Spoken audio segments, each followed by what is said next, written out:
In today's video, I'm going to teach you how to create products in the product library in HubSpot. We'll walk through adding a new product from start to finish so you can use it on quotes and deals with confidence.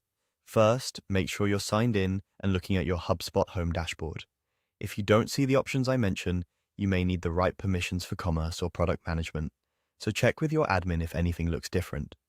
From the main navigation, open the commerce section. Depending on your screen size, this might be listed directly in the top menu, or you may need to expand the More menu to find it. Once you're in Commerce, choose Products. This brings you to the Product Library, where you'll see any items your team has already created, along with search and filters to help you find them later. Now, create a new one by selecting Create a Product. A panel or page will open with fields to describe your product. Start with a clear, customer-friendly name.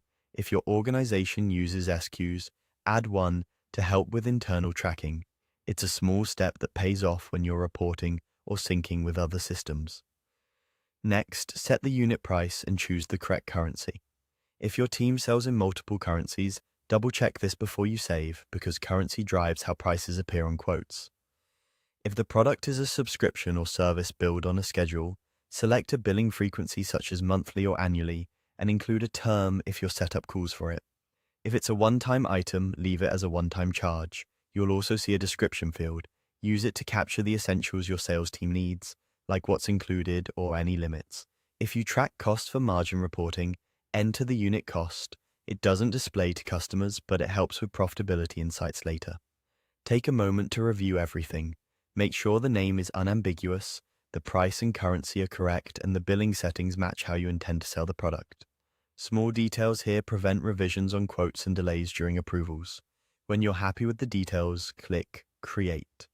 You'll return to the product library and your new item will appear in the list. From here, you can open it any time to make edits if something changes. You can also search by name or SKU to find it quickly when adding products to deals and quotes. That's it. You've successfully created a product in HubSpot's product library, ready for your team to use across your sales process.